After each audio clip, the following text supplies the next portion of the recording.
Welcome back to Empire of Dreams, everybody. We got 4 more levels to deal with in Priamill, the music world.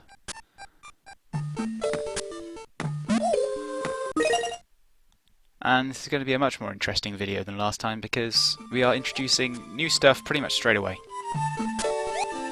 First thing is these seesaw, like, airbags. I don't know what you would call these.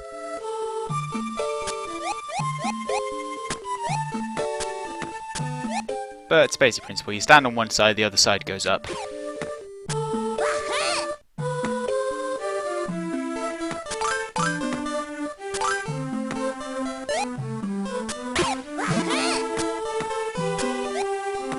And they do actually start to pose some real problems.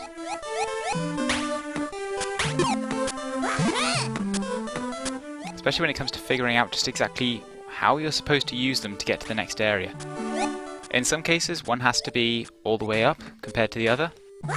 In others, you just need to grab onto something before it sinks too low for you to reach it.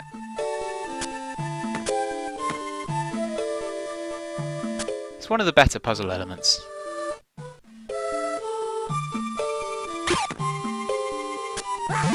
Since it's one very simple thing, we pretty much all know, like, we can all tell basically from sight.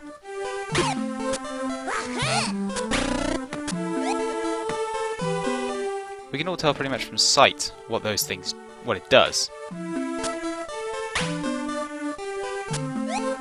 But figuring out how to actually use them in any kind of effective manner to get where you need to be is another matter entirely. Like there we use the box to weigh it down to the point where we can get up to this area here.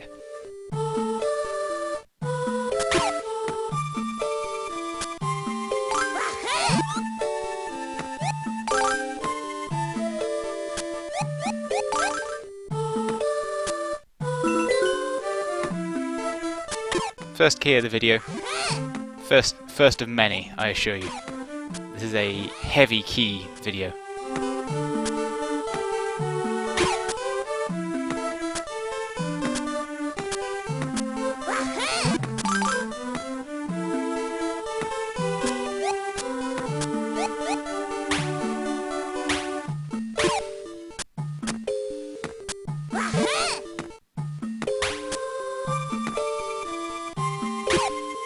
Another fun thing about the pumps, as I will call them from now on, is that even if you've got one side weighed down by the box, it'll start to sink if you grab an enemy while you're on it. And just showing off that Klonoa plus an enemy is of greater weight than a box.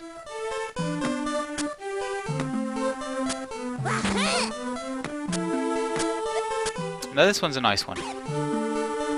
Obviously we can't just dump it on from there, because then we can't get onto the other side as it raises. So we just have to toss it across the gap.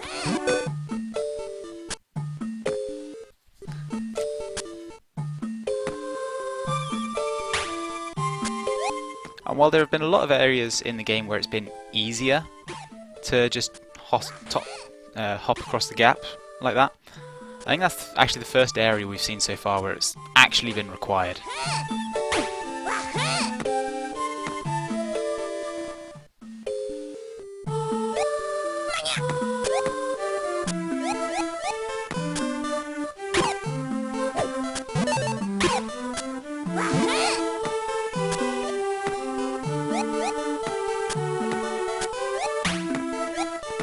Now this, I just think is bad.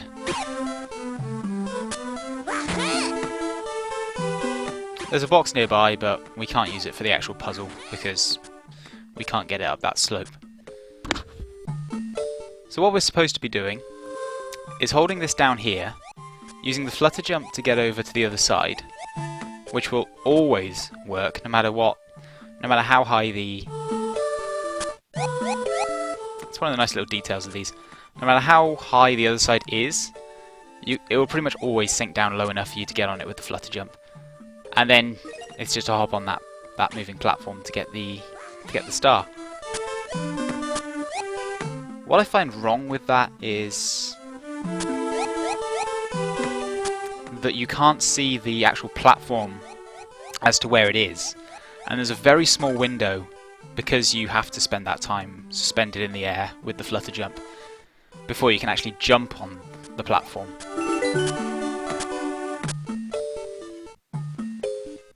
So you mess up the timing and you're going all the way back to the first pump to weigh it down again. Which just slows you down, and as I think everyone knows, platform game 101, you never intentionally slow the player down. So anyway, now we got that key, we can get up here. There's all manner of pumps knocking about.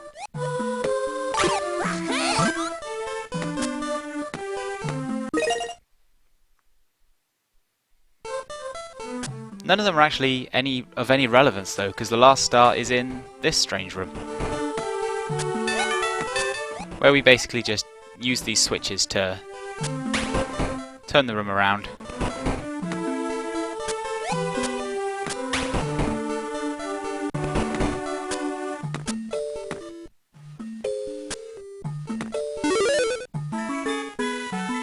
And that's that.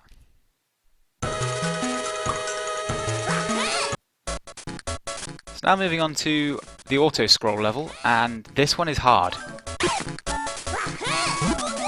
Like, the run you're seeing here is, I believe, my third run. It was third or fourth run of this, because on a lot of runs I got greedy. I went for the gems. So I was going for a full 100 like I got on the first level. But the ramp up in difficulty between this and the first auto scroll level is ridiculously huge.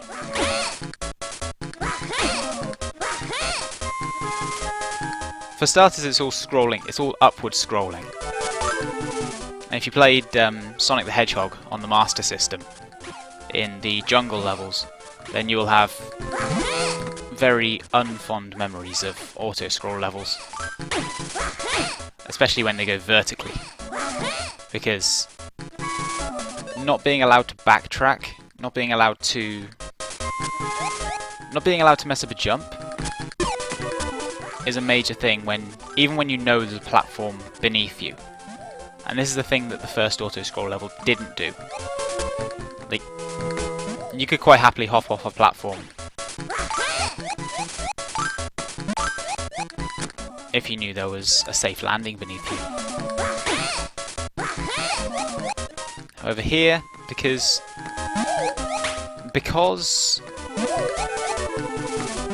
collision detection with the actual bottom is so inconsistent in auto-scrolling levels through all platform games. It's not just this game that's guilty of this. Pretty much every platform game which has a vertical auto-scroll level, you know, it's a case of trial and error to see where the actual line is. Now, you would have seen earlier that I actually went off the bottom of the platform I was on, went off the bottom of the screen.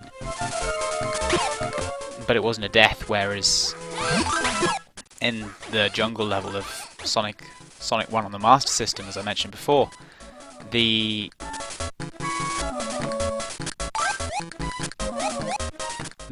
line where you would lose a life was very clearly marked. It was the bottom of the screen, without exception.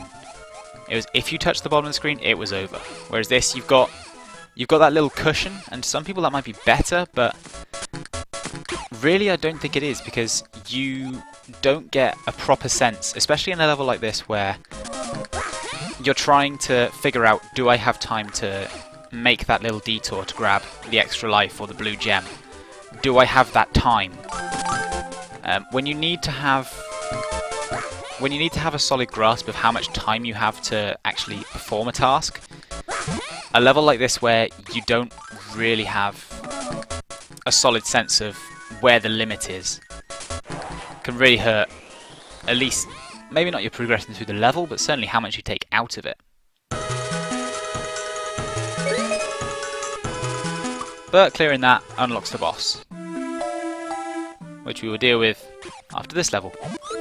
And I'd just like to direct everyone's attention to the status bar at the bottom of the screen, so you can see all those keys. This is our first 3-key level, and the basic idea is behind each one of those doors is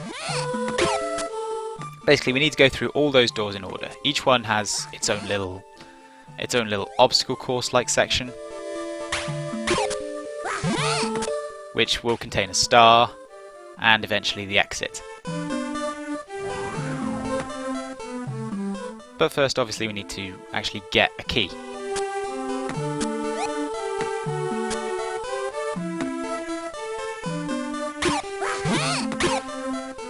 And this is kind of a nasty little section.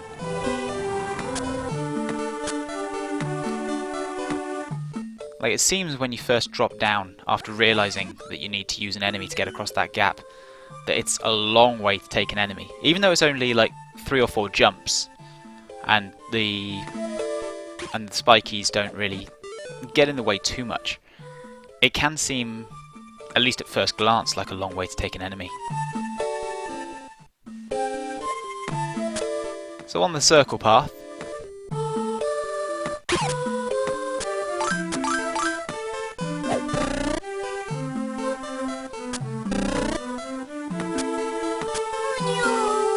that section's a bitch if you are down to your last piece of health like I was there. Because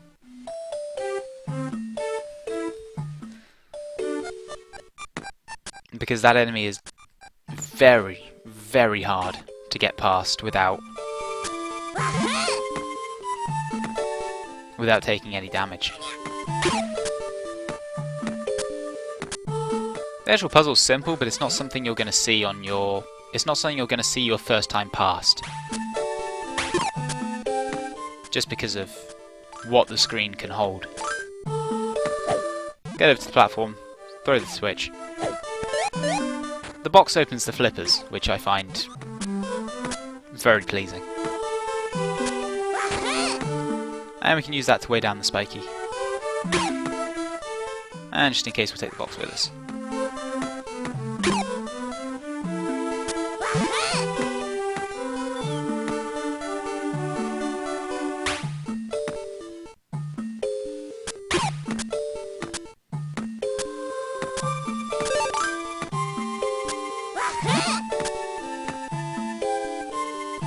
And along the way, find the triangle key. Still no stars yet, you'll notice.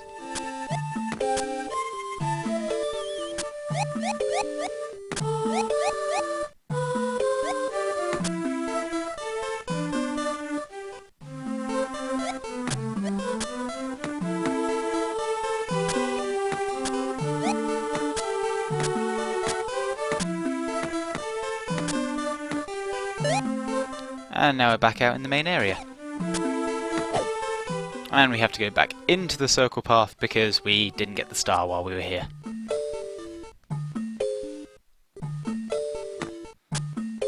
And in fact you can see it pretty much immediately as you come in.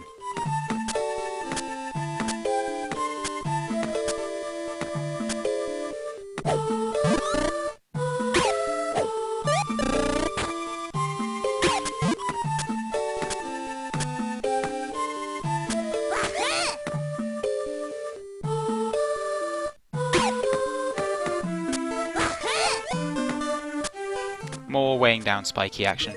And our first star of the level.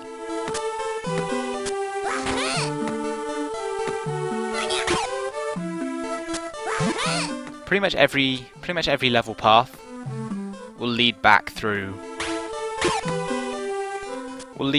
that little section of spikies and ladders.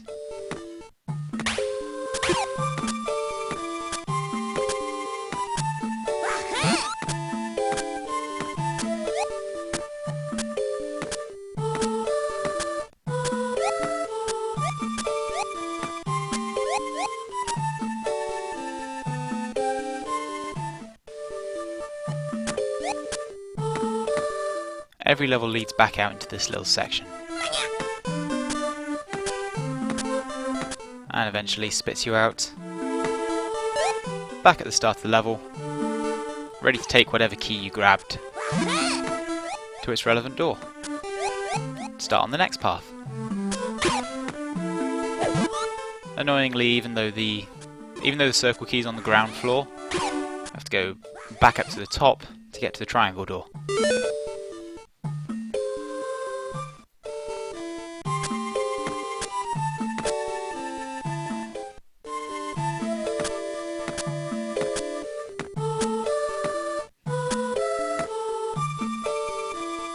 Here we get to play with some pumps and a repeat of the same annoying little thing that I ranted about in 2.5.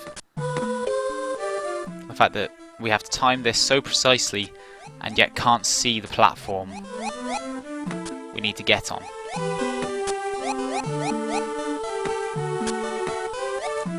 So it's a case of more guesswork than anything else. And as you can see, getting back on and raising the second pump up to where we need it is kind of a slow process.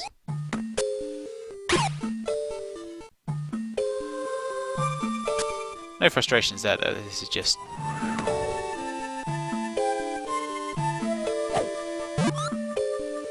basic platform riding.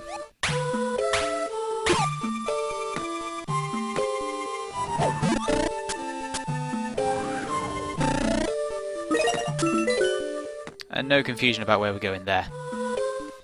Star and key both right next to each other.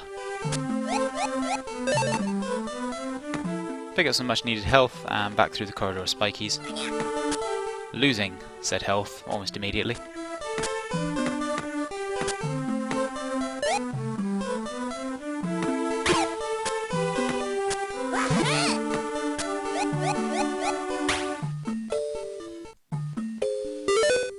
And straight on to the heart path.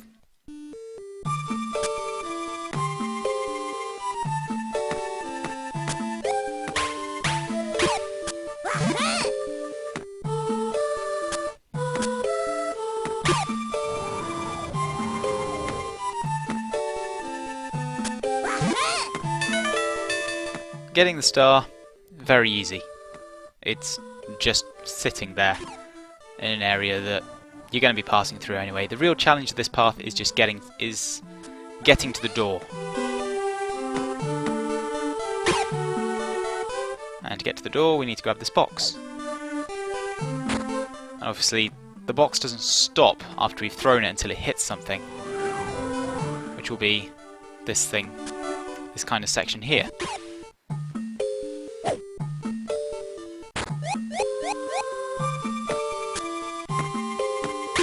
So the puzzle in this area is less where's the box, because you're going to see it just after grabbing the star anyway.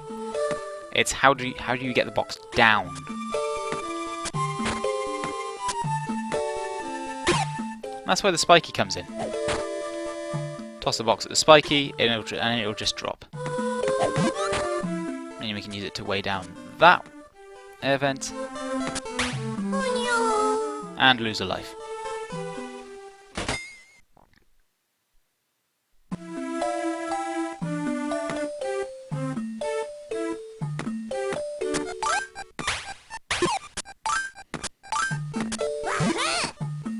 Thankfully, obviously, things are much quicker and much easier to do when you've already figured everything out.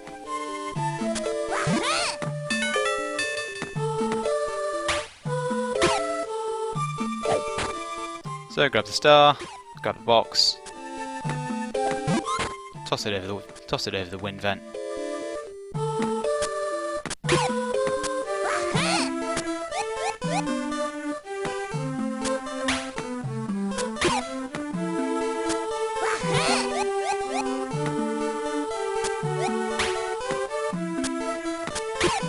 And now this is an interesting puzzle, because we need two enemies to get up there, but there's only one enemy in its place.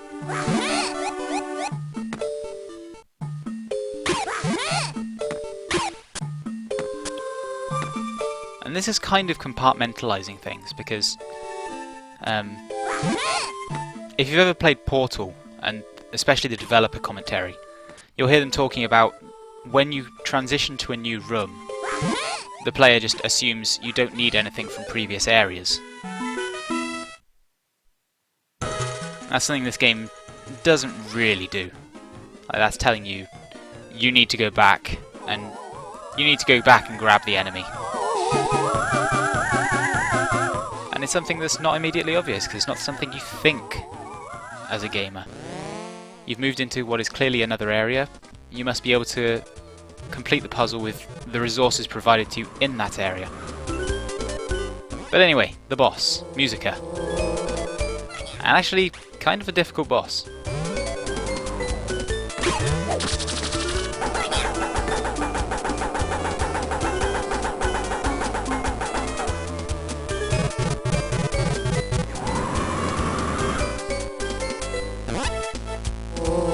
Basically, Muzika will suck up a pair of moos and then spit them out to float all over the place. And as you can see, she's actually kind of hard. At least certainly compared to the first boss. Nice big glowing weak spot on her belly though. The moos will float to the ground as musical notes, and then just when they touch the floor, they'll just drop out as regular moos. And when you hit her, Muzika just flies around the room a bit.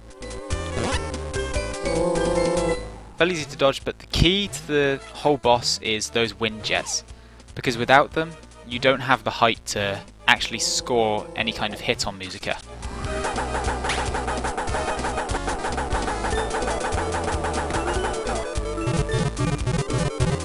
So a large portion of the fight is knowing how to use the wind jets.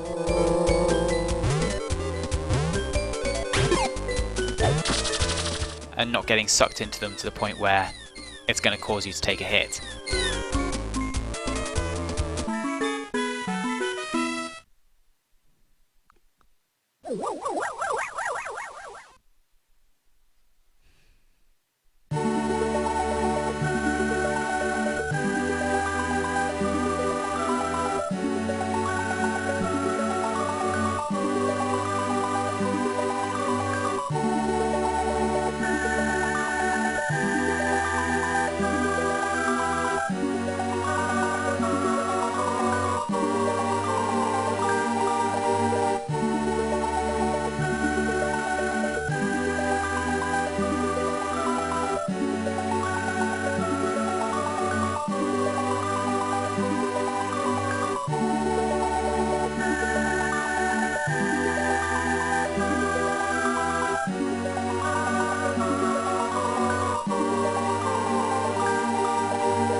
Curtain goes down, and now we ponder the mist.